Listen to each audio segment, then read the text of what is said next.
আসসালামু আলাইকুম ওয়া রাহমাতুল্লাহি ওয়া বারাকাতুহু। সম্মানিত প্রিয় ভিউয়ার্স, আজকে সরাসরি আপনাদেরকে আমি হযরত ওয়াইস কুরুনী রহমতুল্লাহির রওজা মুবারক আমি দেখানোর জন্য চলে এসেছি।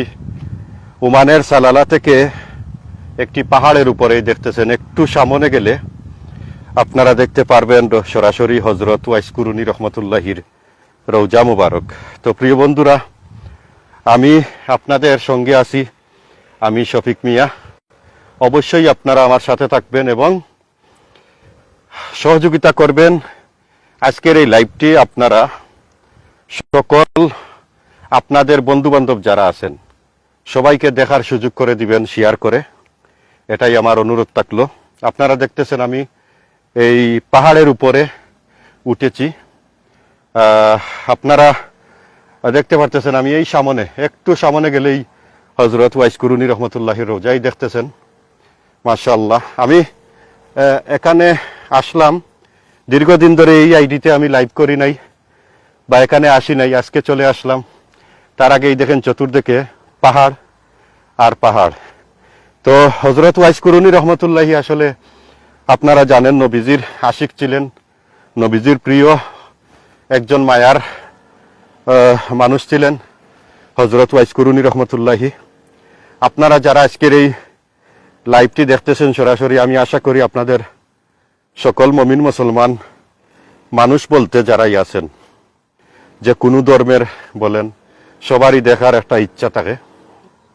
তো আমি আশা করি আপনারা আপনাদের ফ্রেন্ড লিস্টে যারা আছেন সবাইকে দেখার সুযোগ করে দিবেন, কারণ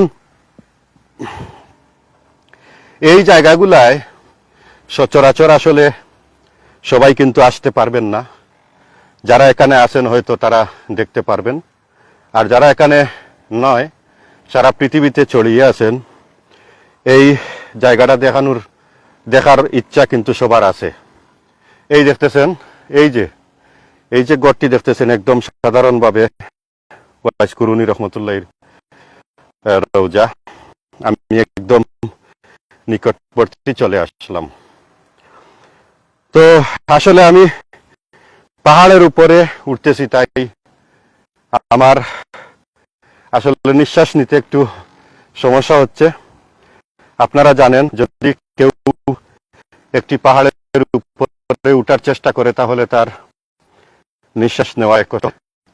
এই দেখতেছেন আল্লাহর প্রিয় বান্দা, যিনি আপনারা জানেন, আসলে আমিও শুনছি, ছোটবেলায় অনেক ওয়াজ শুনেছি বৈরবী হুজুরের থেকে, অনেক বড় বড় হুজুরদের কাছ থেকে ওয়াজ শুনেছি। এই দেখেছেন হযরত ওয়াইস আল কারনী রহমতুল্লাহির রওজা। তো প্রিয় বন্ধুরা, আসলে উনি নবীজির আশিক ছিলেন, আপনারা সবাই জানেন। নবীজির জুব্বা মুবারক হাদিয়া পেয়েছিলেন সেই হযরত ওয়াইস কুরুনী।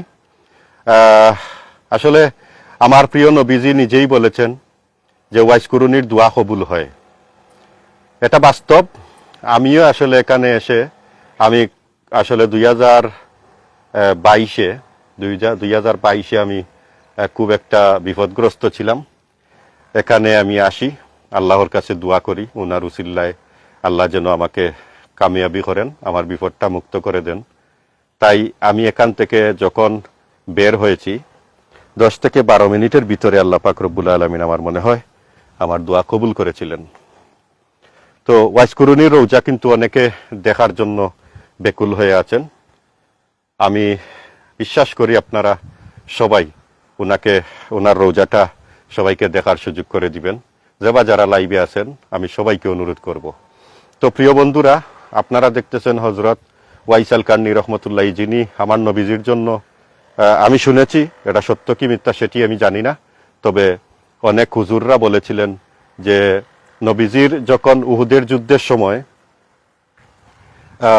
একটি দাঁত মুবারক শহীদ হয়েছিল, সেই ঘটনা শোনার সাথে সাথে আপনারা যার রওজা দেখতেছেন, উনি ওয়াইস কুরুনী উনার নিজের হাতে উনার 32টা দাঁত উনি নিজেই শহীদ করেছিলেন। তো আসলে সেই ওয়াইস কুরুনী, যিনি আমার নবীজির পাগল ছিলেন, নবীর জন্য আশিক ছিলেন, নবীর জন্য যদি পাগল না হতেন, নবীর জন্য যদি আশিক না হতেন, তাহলে এ ধরনের কাজ আসলে উনি করতে পারতেন না। এমন একজন ব্যক্তি উনি, যিনি আমার নবীর জন্য জীবন দিতেও প্রস্তুত ছিলেন। তো এই সেই ব্যক্তি যার রৌজা আপনারা দেখতেছেন। আমি আসলে উনার রৌজাটাই দেখে যতবার দেখি আমি হতভম্ব হয়ে যাই যে এত বড় একজন ব্যক্তি, উনার রৌজা যে আসলে এত অবহেলিত ভাবে আছে। আমি এর আগে কিন্তু এখানে লাইভ করেছিলাম, আপনারা জানেন, কোনো ছাউনি ছিল না। আমি বাংলাদেশ থেকে যখন আসলাম, বাংলাদেশে যাওয়ার আগেই দেখতেছেন এখানে কোনো ছাউনি ছিল না। আমি বাংলাদেশ থেকে আসার পর দেখতে পারলাম যে এখানে ছাউনি কেবাহারা দিয়েছে। তবে আমি শুনেছি একজন পাকিস্তানি ভাই এখানে ছাউনি দিয়েছেন। তো আল্লাহ পাক রব্বুল আলামিন যেন উনার মনের আশা বা উনার নেক আশা যেন আল্লাহ পাক রব্বুল আলামিন কবুল করেন এবং উনার রুজির মধ্যে যেন আল্লাহ পাক রব্বুল আলামিন বরকত দান করেন। তো প্রিয় বন্ধুরা, আমি আসাবউদ্দিন ভাইকে দেখতে পারতেছি আমার লাইভে। আসাবউদ্দিন ভাই, অসংখ্য ধন্যবাদ আপনাকে। যারা আপনারা কমেন্টে আছেন, আমার লাইভে আছেন, অবশ্যই কমেন্ট করেন। কমেন্ট করলে আমি দেখতে পারবো আপনারা কারা কারা আছেন। আর আমি আশা করতেছি আপনারা সবাই লাইভটি এই মুহূর্তে শেয়ার করবেন, কারণ আপনাদের মাধ্যমে যেন সারা পৃথিবীর মানুষ এই লাইভটা দেখতে পারেন। অনেক মুমিন মুসলমান ভাই বোন অনেক দেশ থেকে অনেক মানুষে দেখতে পারবেন আপনাদের মাধ্যমে। আর আপনারা জানেন যে এত বড় একজন ব্যক্তি উনি, ওনার রোজাটা দেখার আসলে সবারই একটা মনের মধ্যে আশা থাকে, আকাঙ্ক্ষা থাকে। সেই আশা আপনারা পূরণ করবেন। আর আমি আসলে দেখতে পারতেছি একটি কমেন্ট করেছেন আসাবউদ্দিন ভাই, অসংখ্য ধন্যবাদ আপনাকে। আপনারা যারা আছেন লাইভে, আমি আসলে আপনাদেরকে দেখতে পারতেছি, কিন্তু আপনাদের নামগুলা দেখতে পারতেছি না, কারণ আপনারা কোনো কমেন্ট করতেছেন না। আর এই দেখতেছেন হযরত ওয়াইস আল কার্নি রহমতুল্লাহি এখানে চিরনিদ্রায় শুয়ে আছেন। আপনারা সাথে থাকেন, আমি আরেকটি জিনিস আপনাদেরকে দেখাই। এই দেখেন, এখানে যারা জিয়ারতে আসেন, এই যে জায়গাটি দেখতেছেন, এই জায়গাতে আসলে নফল 2 রাকাত নামাজ কিন্তু এখানে সবাই আদায় করেন। কারণ এখানে আসার পরে যারা দোয়া দুরুদ করেন, এখানে বসেই 2 রাকাত নামাজ কিন্তু সবাই আদায় করেন। তো আমি আসলে এই দেখাই আপনাদেরকে। এই দেখেন, এই সাইডে এই যে তাবুক, মানে এটা তাবুক আমরা কই, কিন্তু আসলে এটা বাংলাদেশে বা ইন্ডিয়াতে আসলে আপনারা বলেন ইট, এখানে তাবুক বলা হয়। শুধুমাত্র এই তাবুক দিয়ে রাউন্ড করা হয়েছে, হাউসটা বানানো হয়েছে। আপনারা চিন্তা করেন একবার, আমাদের দেশে বা পাকিস্তানে অথবা ইন্ডিয়াতে আসলে যত রৌজা আছে বড় বড় উলিয়াদের, আমি দেখি যে জগজগপন্ন জাকজমক ভাবে মানে রৌজাগুলা তৈরি করা হয়। কিন্তু এই আরব দেশে আমরা একটা জিনিস দেখলাম যে যত বড় ব্যক্তি হন না কেন, ওনারা কিন্তু এভাবে কিছুই করেন না। আর এই যে কাজগুলা আসলে আমার যতটুকু জানা মতে, এই কাজগুলা কিন্তু আসলে আপনার আমার মতো প্রবাসী যারা আছেন, সাধারণ মানুষ আবেগের কারণে কিছু পুণ্য পাওয়ার জন্য এই কাজগুলা করে থাকেন। তো এইগুলা নিশ্চয়ই আমাদের বাংলাদেশি অথবা পাকিস্তানি অথবা ইন্ডিয়ানি কোনো ভাইয়ে এই কাজগুলা করেছেন একদম সাধারণভাবে। আমি আমার জানা মতে, আপনারা দেখেছেন, আমি এই আইডিতে আমার আইয়ুব নবীর ভিডিও কিন্তু আমি দিয়েছি। আসলে আইয়ুব নবীর রৌজাটি আসলে একটু সুন্দর করে গুছানো আছে।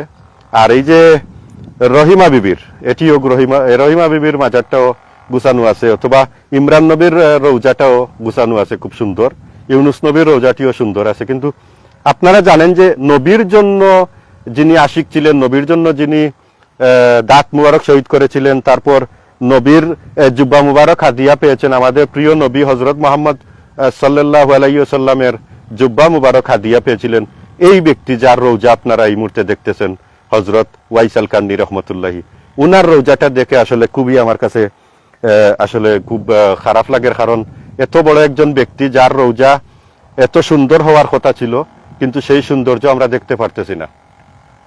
আমার প্রিয় নবীজি নিজেই বলেছেন, হযরত উমর রাদিয়াল্লাহু আনহুকে ওনার জুব্বা মুবারক দিয়ে বলেছিলেন যে, উমর, যদি কোনোদিন তুমি কার্নি শহরের ওয়াইস নামে কোনো ব্যক্তিকে পাও, তাহলে তুমি আমার জুব্বা মুবারকটা হাদিয়া করো, আর তুমি তোমার জন্য দোয়া চাইও। তার মানে এটি পরিষ্কার হয়ে যায় যে হযরত ওয়াইস আল কার্নি রহমতুল্লাহি যখন আল্লাহর কাছে হাত উঠাইতেন, কখনো কোনোদিন খালিয়াতে ফেরত দেন নাই আল্লাহ পাক রব্বুল আলামিন। সেটি আসলে সত্য, যতটুকু আমার নবীর কথা অনুযায়ী।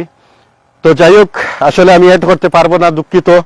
এড করলে আমার নেটওয়ার্কে প্রবলেম, লাইভে আসলে প্রবলেম হবে। আসাবউদ্দিন ভাই অসংখ্য ধন্যবাদ আপনাকে, আমি দুঃখিত আছি।